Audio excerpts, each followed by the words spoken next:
Hello, folks. This story was sent to me by a subscriber and is intended for educational purposes only. Thank you for watching.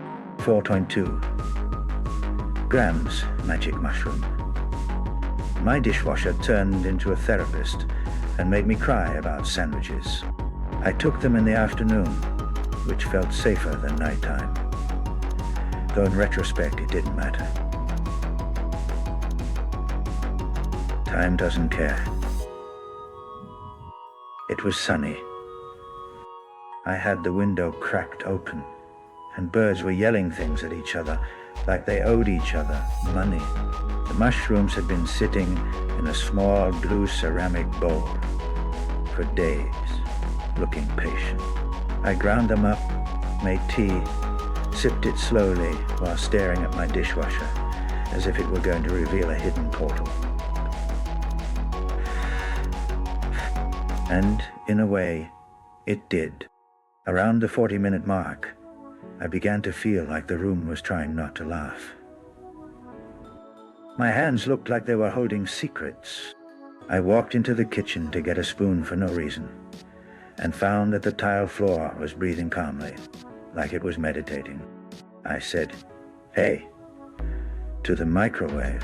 It responded by warming itself slightly, though no one had asked it to. The mushrooms had arrived. I sat on the floor because chairs suddenly seemed too formal. I felt the energy shift in the room, like 1,000 eyes turned inward all at once, and the dishwasher lit up, completely unprompted. It beeped, but not in the way it usually did. This beep had weight, meaning Gaga. It said, "We need to talk." I crawled closer. The dishwasher's little green light blinked once, twice, and then somehow through vibration, tone, or an invisible telepathic channel, I understood it perfectly. It wasn't just a dishwasher. It was Dr. Cleansworth, licensed appliance therapist. And I was his 215. "Let's begin with your relationship to control," he said. "Why do you always rearrange the silverware basket after someone else loads it?" I blinked slowly, caught off guard. It's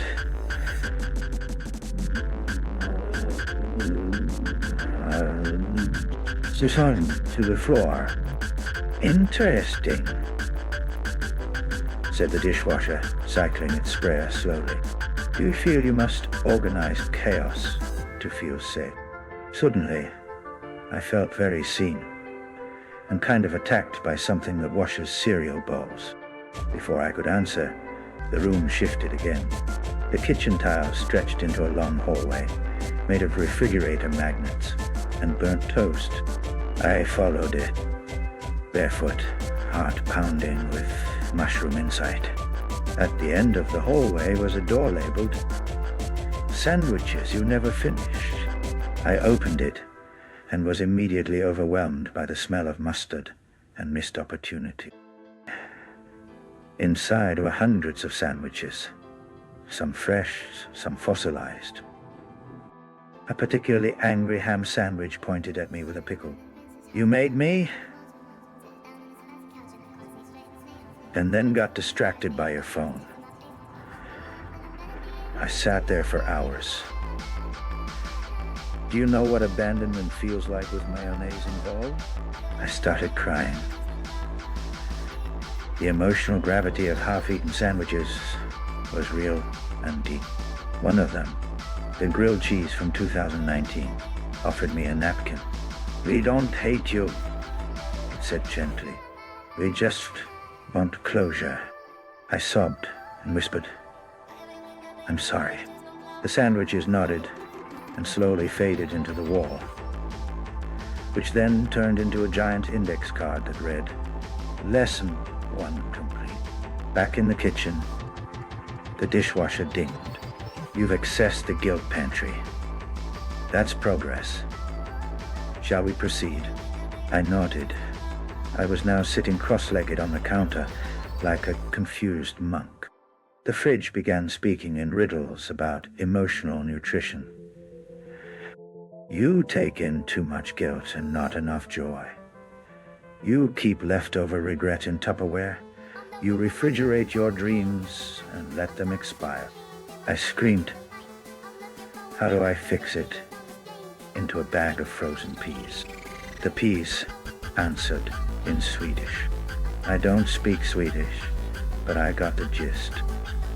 Something about forgiveness and vitamin D. The walls of the apartment folded open, origami style, revealing a giant amphitheater made of soap bubbles and string cheese.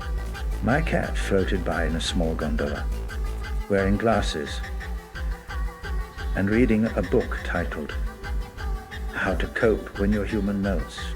Everything pulsed with emotion, not good or bad, just alive. The floor whispered secrets from my past, some of which I didn't even remember.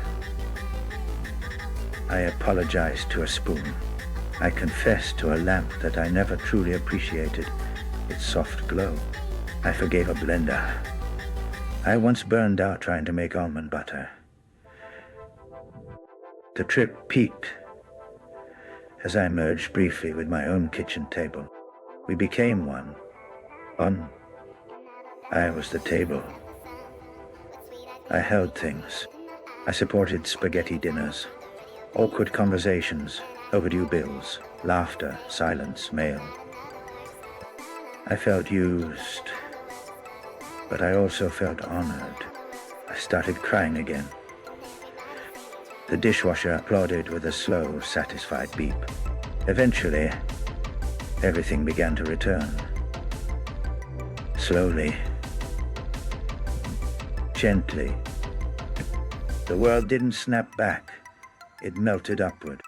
Cabinets returned to wood. The faucet stopped reciting poetry. My body slowly remembered. It was solid. My tears dried. I was left sitting on the floor, cradling a dish towel like a newborn truth. I looked at the dishwasher. Its light was off. It had gone silent, but not in a cold way. It had said what it needed to say. The next morning, I loaded the dishwasher more carefully than I ever had in my life. I didn't rearrange anything. I thanked each fork individually. I closed the door, pressed start, and whispered, "Cycle well, Dr. Cleansworth." He didn't answer, but I knew he heard.